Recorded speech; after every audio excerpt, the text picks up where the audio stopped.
Hello and welcome to Pro Trader Strategies Market Commentary for Friday, September the 18th.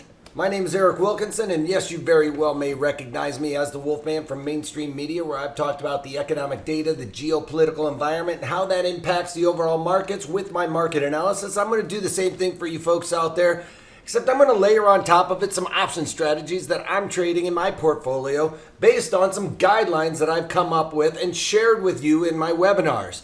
So it's not just coming out there and picking a strategy out of the hat. What we do is we follow these specific guidelines, knowing what strike location, I give you that, and we talk about the environment in and around these option strategies that we need before implementing a specific strategy. So we go down this path. We've got a directional assumption.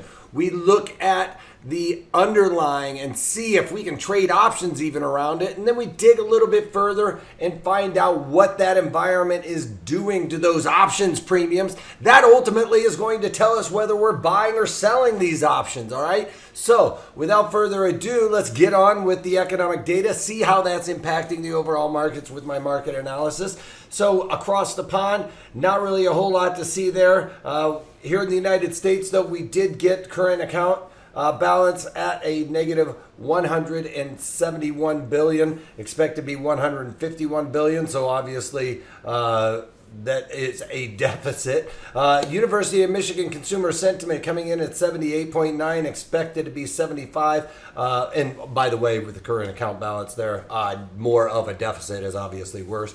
So University of Michigan consumer sentiment coming in better than expected, and inflation expectations at 2.7% there.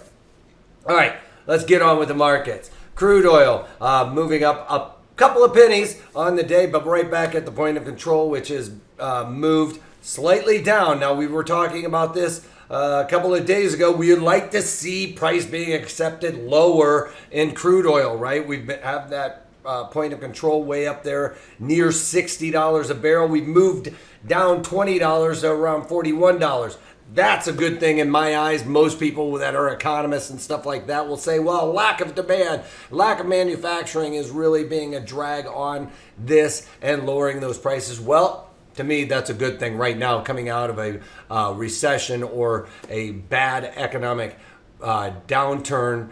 What we want to see is lower prices here, despite the fact that we want to see inflation across the board. People say, well, right now we need low oil prices for manufacturing here in the United States and for the consumer in those distilled products being gasoline. Manufacturing is going to use distillates, and well, even airlines would like to see lower prices for gas or airplane fuel, right? Because those guys are scraping to get by right now, so lower prices is good for them as well. I'd like to even see it a little bit lower, to be honest, but we've seen the inventories were a bit of a drawdown. We're in hurricane season. That's going to cause some disruption in supply, so that is going to give a little bit of buoyancy to crude oil futures there. All right, gold futures moving a little bit higher today by about $17.50. Right around where the sweet spot is. I do expect us to build up some nice volume here, as we've been expecting. You could almost draw like a flag here, almost a perfect flag, to be honest, and a breakout in either direction is looking to be imminent. I think we're going to go up and test that $2,000 a troy ounce. Why? Because I think that there's another stimulus package probably going to be released rather soon, despite the fact that we're having all of this political turmoil. These people want to go on their road shows in order to get reelected, and rather than helping out the consumer to get some velocity of money spending, it's a real quirky thing there. All right, so bonds slightly off. It just can't get back up into that area I've been talking about where I think the value is, and really probably should stay within the range between basically 183 and 177. We're in 176 handle right now, but 176.20 is the area, but I'd like to say that it's 177. I think the market needs to come back up into this area, and as we have the point of control right here, that is where the most time and volume has been spent. That is where the market's comfortable with. And I think that we are trudging up against that. It's really finding that the Fibonacci's over here are really acting as a lot more support than what I would have expected to see. So I think that we're going to move back up there into that range. It's just a matter of time. I still have my money where my mouth is. I'm still long some TLT calls in there. They're not working out so great, obviously, as the market hasn't been able to move towards that. I was expecting us to trade up to 183 and change, but at least test that high, but it just can't get through this resistance area right now. Acting a lot thicker than what I was expecting as a line in the sand, so to speak. All right, the VIX is coming off, and that's despite that we got equities in negative territory. The Dow Jones Industrial Average is holding up despite the fact that we're down 230 points and on the lows of the day. Yesterday, we tested that 50-day moving average. We're able to bounce up and away. I think we're starting to see that sector rotation. I mean, if you have all this money in tech stocks, well, you really want to see your portfolio take some profits there. At least I would expect people out there to do that. Also, it becomes well overweighted in tech sector after we've seen that massive rally up. So you do want to do some of this sector rotation constantly, despite the fact that you might like Tesla or Apple and things of that nature. Those are where we're seeing some weakness, and I think that that's because we're seeing some sector rotation moving on. Mostly, it seems like it's moving into a little bit of biotech there. NASDAQ, as you can see here, down 2% on the day, 225 points near the lows of the day. Yesterday, we talked about that 50-day simple moving average shows that, a settlement above that would try to hold on to some long-term bullishness. Well, we've broken that. It looks like we are looking to come down and test this 10,000, 240, 250, we can call it, broken out of that 11,000 psychological level and have now looked to retrace. And I think that we are going to come down to here. Some people, would call basically this being an area of where we're going to be looking at. Whether or not we can hold that 10,000 mark is going to be key. That is psychological, but the 50% retracement, if we can, I'll move this out of the way for you, hopefully, if I can get that out. You can see, well, let's just move it down here. So you can see the 50% retracement being right there. That would be this 9,500 area. I think that this is going to be a key point where we are looking to test, and that lines up with the 10,250. I do believe that we'll hold that.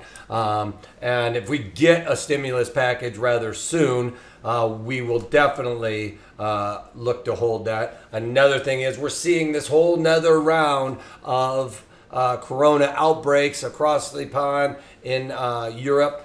We're starting to see some more spikes there. That could start shutting down again here in the United States ahead of that. The last thing probably Trump wants to see right now is that he wasn't diligent enough in re-shutting down. I don't really want to see that. I think that, yes, people are getting sick, but I've talked to several people here in Arizona since we've had our latest outbreak a while back. It's really slowed down, but everybody I'm talking about that is a healthy human being beforehand said that it really wasn't as terrible as what a lot of people are saying. Now, having said that, if you're older, which the population here in Arizona is relatively older, and we are heading into the migration season of the snowbirds coming down to Arizona, and that could really be a problem for them. But those are the people that really need to be careful, right? If you're a healthy human being, I think that making sure you stay away from those types of people or your family and stuff is very key. But for the healthy human being to be subject to it is a little bit of a bone of contention with me, to be honest.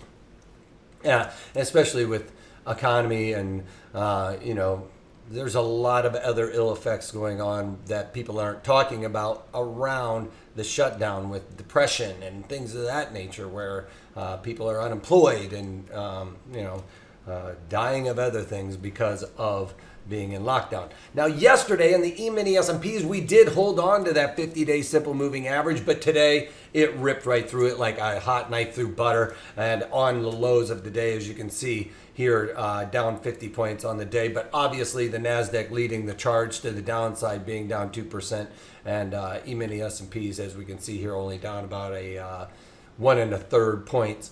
But like I said, near the lows of the day, feels very heavy. I think we're going to continue to see this weakness throughout the day. One reason why is because we're seeing higher volume on a Friday. Now, we are outside of the summer season where we usually see lighter than normal volumes, especially on Friday. But today we're getting a lot of volume in the markets on a Friday and even into the afternoon. I've kind of waited today to see how this was all going to pan out on my daily market commentary. Obviously I usually try and get this out a little bit earlier, but I was seeing those high volumes, and it being a Friday, the volume is to the short side, people basically covering some trades heading into the weekend, and that doesn't usually bode well for the market, especially towards the end of the day. Now, we could see some bounce here, but I think that we're going to see continued weakness for the better part of the rest of the day. Now, with that being said, yesterday I did my webinar on the long iron condor, and that's a time to take advantage of low implied volatility. Now, I was looking at using Disney as I trade for the long iron condor, but I started looking at LULU, and it's really started showing some weakness here. And a couple of key things I want you to look at here is when we started approaching that same 50-day simple moving average that I talked about, that shows longer term weakness once we get below that. Now, we've got the point of control way down here, right? Right now, I am settling right on top of this Fibonacci. What I did my extensions on this a long time ago, and interesting enough, you can see that we came up and basically tested that 423 Fibonacci extension. That was the all-time high, almost trading $400, just coming up a nickel or a dime shy of it. But now that and this is all based on that, pandemic at home. People are wearing, suit and tie is on the upside, and there are Lulu ladies wearing Lululemon on the downside, on the down, below the belt. Men are actually, I'm seeing a lot more of the men's fashion moving towards the Lululemon style shorts. I don't own any, but they do look pretty nice. Anyway, Lululemon off by about 3 1/3%, down $10 on the day. But we're resting right on this 261 Fibonacci, right? Back into the value area. Now, there is a volume node right there, and we could conceivably start building that up if we get a bounce. But we do have a gap right here. And we always talk about how gaps look to get covered. That is something that's on my mind. So what I want to look at is, are we going to pop or are we going to drop? Right? That's the segment today. Are we going to pop or are we going to drop? And I think with Lulu, it could go either way. We could either, sell off back down to the point of control. We do also have a volume node right there at the 265 handle, or not a volume node. We have a volume trough there, but we have the 200-day simple moving average. So this is a target. We could say that's a target for the 200-day simple moving average. Is a target. Also, the point of control is a target that the market's going to be looking at. This is also a target that the market could be looking to do. Now, yesterday it looked like we were going to get a bit of a bounce with that little doji there. Didn't happen. Basically ripped off to the downside again, and as we are talking on the lows of the day. So, where are we going to do? Are we going to pop or are we going to drop? Well, I don't really have the answers to that, but I do have a trade that I think fits quite nicely with this. We're looking at very low implied volatility, because if I look at something like this and draw a line for the implied volatility, and I think that this is kind of like the new paradigm. I'm going to draw another one, actually. I think it's a little bit lower than that. I'm going to kind of go as that is the range I do believe that we're going to kind of stay in. So if we look at that and then say that basically middle of the road is kind of right there.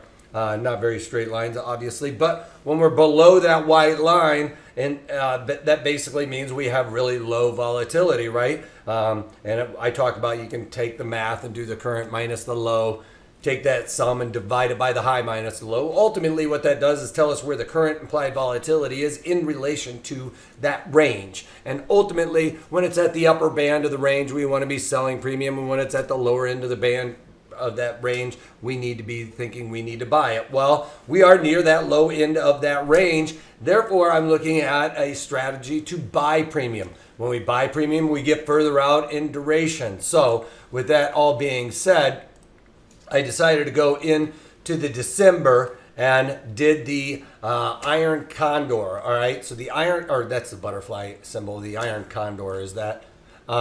So did the iron condor, and in the December, I bought the 330 calls, sold the 360 calls. That's the upper wing of the long call spread for the iron condor. And then on the put side, I went in there and bought these 260 puts, and then sold these 230 puts. Now, the width of that spread is about 10% what LULU is trading at, $300. So I made it $30 wide on the strategy. That's why I picked those strike locations. Plus, it follows along with my rules. We kind of go with the 30-ish long call and put, and about the 20-ish short call and put to define that risk. Now, my probabilities are in my favor here. Also, if you kind of see where my correlation is, if we look to cover this gap, well, that covers my upper band on my upper wing. Now, if I do the drop and we fall down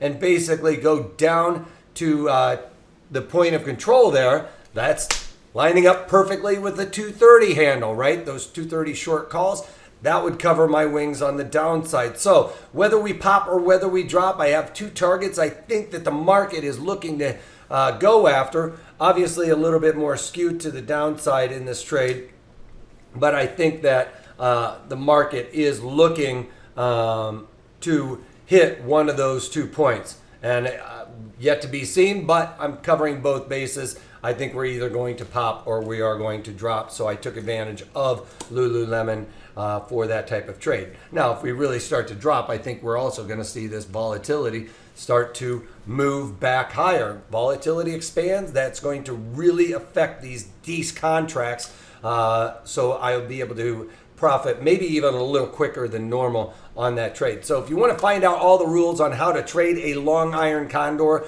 please go to protraderstrategies.com and sign up for that to get sent to you.